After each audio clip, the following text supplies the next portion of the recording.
بسم اللہ الرحمن الرحیم۔ السلام علیکم پیارے دوستو، آج کی ویڈیو میں ہم بات کرنے والے ہیں شداد کی جنت کے بارے میں۔ قومیات کا مورث اعلیٰ عاد بن اوس بن ارم بن سام بن نوح ہے۔ اس عاد کے بیٹوں میں شداد بھی ہے۔ یہ بڑی شان و شوکت کا بادشاہ ہے۔ اس نے اپنے وقت میں تمام بادشاہوں کو اپنے جھنڈے کے نیچے جمع کر کے سب کو اپنا مطیع و فرمان بردار بنا لیا تھا۔ اس نے پیغمبروں کی زبان سے جنت کا ذکر سن کر برائے سرکشی دنیا میں ایک جنت بنانی چاہی تھی، اور اس ارادہ سے ایک بہت بڑا شہر بنایا جس کے محل سونے چاندی کی اینٹوں سے تعمیر کیے گئے اور زبرجد یاقوت کے ستون انہی کی عمارتوں میں نصب کیے گئے اور ایسے ہی فرش مکانوں میں بنائے گئے۔ سنگریزوں کی جگہ ابدار موتی بچائے گئے۔ ہر محل کے گرد جواہرات سے پر نہری جاری کیے گئے۔ قسم قسم کے درخت زینت اور سائے کے لیے لگائے گئے۔ الغرض اس سرکش نے اپنے خیال سے جنت کی تمام چیزیں اور ہر قسم کی عیش و عشرت کے سامان اس شہر میں جمع کر دیے۔ جب یہ شہر مکمل ہوا تو شداد بادشاہ اپنے اعیان سلطنت کے ساتھ اس کی طرف روانہ ہوا۔ جب ایک منزل کا فاصلہ باقی رہ گیا تو آسمان سے ایک ہولناک آواز آئی جس سے اللہ تعالیٰ نے شداد اور اس کے تمام ساتھیوں کو ہلاک کر دیا اور وہ اپنی بنوائی ہوئی جنت کو دیکھ بھی نہ سکا۔ حضرت امیر معاویہ رضی اللہ عنہ کے دور حکومت میں عبداللہ بن قلابہ اپنے گمشدہ اونٹ کو تلاش کرتے ہوئے صحرائی عدن سے گزر کر اس شہر میں پہنچے اور اس کی تمام زینتوں اور آرائشوں کو دیکھا، مگر وہاں کوئی رہنے بسنے والا انسان نہیں ملا۔ یہ تھوڑے سے جواہرات وہاں سے لے کر چلے آئے۔ جب یہ خبر امیر معاویہ رضی اللہ عنہ کو معلوم ہوئی تو انہوں نے عبداللہ بن قلابہ کو بلا کر پورا حال دریافت کیا اور انہوں نے جو کچھ دیکھا تھا سب کچھ بیان کر دیا۔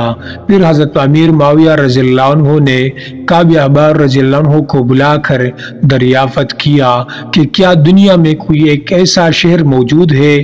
تو انہوں نے فرمایا کہ ہاں، جس کا ذکر قرآن مجید میں بھی آیا ہے۔ یہ شہر شداد بن عاد نے بنایا تھا، لیکن یہ سب عذاب الہی سے ہلاک ہوئے اور اس قوم میں سے کوئی ایک آدمی بھی باقی نہیں رہا۔ اور آپ کے زمانہ میں ایک مسلمان جس کی آنکھیں نیلی، قد چھوٹا اور اس کے ابرو پر ایک تل ہوگا، اپنے اونٹ کو تلاش کرتے ہوئے اس ویران شہر میں داخل ہوگا۔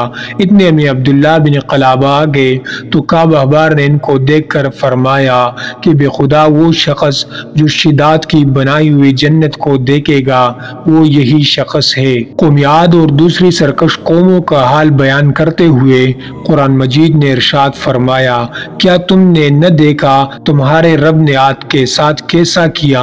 وہ ارم حد سے زیادہ طول والے کہ ان جیسا شہروں میں پیدا نہ ہوا، اور سمود جنہوں نے وادی میں پتھر کی چٹانیں کاٹی، اور فرعون کو جو میخا کرتا سخت سزائیں دیتا، جنہوں نے شہروں میں سرکشی کی پھر ان میں بہت فساد پھیلایا تو ان پر تمہارے رب نے عذاب کا کوڑا بقوت مارا۔ اللہ تعالیٰ کو بندوں کی سرکشی اور تکبر و غرور بے حد ناپسند ہے، اس لیے خداوند قدوس کا دستور ہے کہ ہر سرکش اور متکبر قوم جس نے زمین میں اپنی سرکشی اور ظلم و عدوان سے فساد پھیلایا، اس قوم کو قہر الہی نے کسی نہ کسی عذاب کی صورت میں ظاہر ہو کر ہلاک و برباد کر دیا۔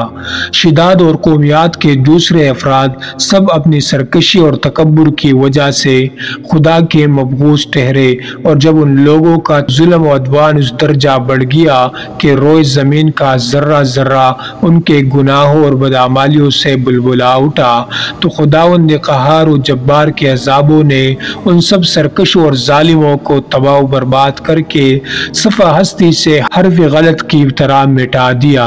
لہٰذا ان قوموں کے عروج زوال اور ان لوگوں کے عذاب الہی سے پامال ہونے کی داستانوں سے عبرت و نصیحت حاصل کرنی چاہیے، کیونکہ قرآن کریم میں ان اقوام کے انجام کے ذکر کا مقصد ہی یہ ہے کہ اہل قرآن ان کی داستان سن کر عبرت پکڑے اور خوف الہی سے ہر دم لرزہ بداندام رہے۔